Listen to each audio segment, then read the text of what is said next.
hay-adda Xigma Foundation oo ka mid ah hay'adaha samafalka ee ka qayb qaata gurmadka abaaraha iyo taakuleynta dadka tabaalaysan ayaa waxay maanta gaarsiisay deeq raashin oo qadarkeedu dhan yahay 1500 oo qoys oo ay kaga qayb qaadanayso abaaraha ku dhuftay gobolada bariga iyo galbeedka Somaliland waxaana ay ka qaybisay deegaano ka tirsan gobolkani Awdal sida deegaanka Shirwac lagu baani iyo Jirjir oo ka tirsan degmadani Boorama deeq raashin oo ay ugu tala galeen in ay dadka ku soo barakacay goboladani galbeed Somaliland ee ay baaruhu ku dhufteen ay ugu gurmadaan waxaana deeqdani qadarkeedu ay dhanayd 350 qoys oo ay ka qaybiyeen deegaanka Shirwac lagu baani iyo in ka badan 400 oo qoys oo ay u qaybiyeen deegaanka Jirjirka isla markaasina ay ka qayb qaadanayeen dadka deegaankaasi waxaana ugu horeyn ka warbixiyay deeqdan iyo halka ay ka timid Professor Muuse Maxamed oo ah gudoomiyaha hay'adda Xigma Foundation waxaana uu ka waramay deeqdan iyo halka ay ka timid aad baan ugu faraxsanahay soo kale anigoo magaca hay'adda Xigma ku hadlaya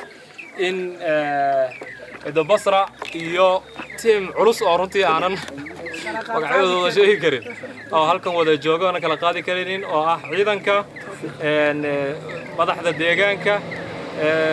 iyo hay'adda tawfiiqba inay shaqadan runtii fiican ay annagana nala qabtaan aad iyo aad baan ugu mahadnaqaynaa sidoo kale xiriiriyaha hay'adda Xigma Foundation oo isaguna uga waramay warbaahinta deeqdan iyo qaabkii ay u bixiyeen ayaa yiri halkan waxaan u joognaa magaalada Shirwac oo keenay deeq raashin ah isku jirta bariis sonkor iyo daqiiq iyo saliid kuna filan qoys halka qoys ku filan anaga ka socda hay'adda Xigma Foundation for Human Development ugu horeyn raashinkan iyo deeqdan waxaan noo soo wakiishay hay'adda la yiraahdo Diyaanad Fakfi oo ka soo jeeda wadanka Turkiga hay'adaas oo ka shaqeysa macaawimooyinka badi wadankeena Somaliland hay'adan oo intii muddo waqtiyadii u dambeysay ilaa 2012 ka shaqeynaysay Somaliland gaar ahaan qaybahan Hargeysa Awdal ilaa Togdheer anagoo Xigma Foundation waxaanu deeqdan u wakiilanay oo inay u qaybiyaan bulshada ku dhaqan magaalada Shirwac ururka Tawfiiq waxa deeqdani ka mahad celiyay gudoomiyaha ururka samafalka ee Tawfiiq Mama Basra Jirta Shiil oo iyadu u qaybisay dadka ay abaaruhu barakiciyeen ee ku dhaqan deegaanka Shirwac lagu baani waxaana ay tiri waxaan aad ugu mahadnaqaynaa runtii anagu Turkiga isma garanayna laakiin hay'adda Xigma Foundation oo nagu soo wareejisay annaga raashinkan iyagana ay qolada kale Diyaanad ku wareejiyeen waxaan idin leenahay hooyo dhamaantiinba inta aad ka koobantihiin hay'adda ka shaqeysa jazaakumullahu khayran ilaahay baan mataqaanaa mahadnaqle aad iyo aad baan idinku mahadnaqaynaa waxaan u maleynayaa waa markii ugu horeysay inagu kulannay inaynu insha Allahu Rahmaan mar labaad iyo mar saddexaad iyo mar afraadba aan kulmi doono ilaahay waxaan ka rajaynayaa caafimaad iyo cisi iyo sharaf inuu dhamaantiinba inagu mataqaanooleeyo wasalaamu calaykum waraxmatullaahi wabarakaatuh مسؤول كواد لأي أفكار أدى داينت أو هيئة تركيا اللي قال لي هاي سمر كاسين أصوّا كيشي هيئة حكمة فاونديشن أي يساقنا كورماي Diyanet Foundation, we are very happy to today here and share this goodness with these brothers.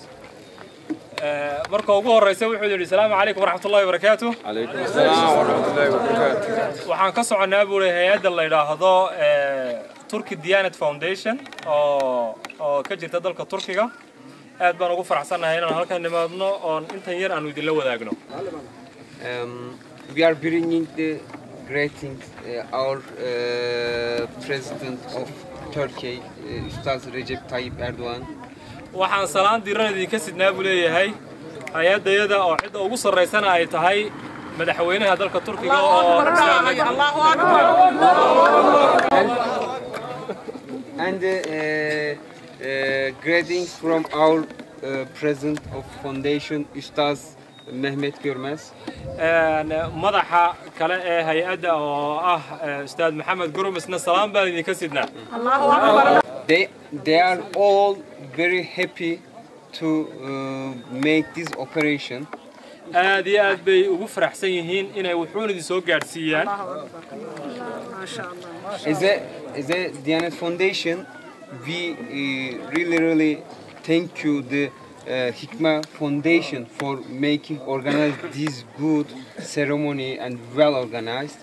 sidoo kale hay'adda Xigma Foundation ayaa deeq qadarkeedu dhan yahay 750 qoys oo qayb ka ah 1500 qoys ee ka bixinaysay gobolada bariga iyo galbeedka Soomaaliland ka qaybisay deegaanka Awsalax oo kamid ah gobolka Togdheer waxaana hay'adda Xigma Foundation ka mahadceliyay arintaasi dadkii deeqda loo qaybiyay si kastaba ha ahaatee deeqdani ayaa ah mid muhiim u fadhida dadka ay abaaruhu soo barakiciyeen waxaana xusid mudan inay deeqdani ahayd mid aad u ballaaran isla markaasina ay soo dhaweeyeen dadka ku dhaqnaa deegaanadani laga qaybinayay Maxamed Cabdillaahi Dabshid Kalsan TV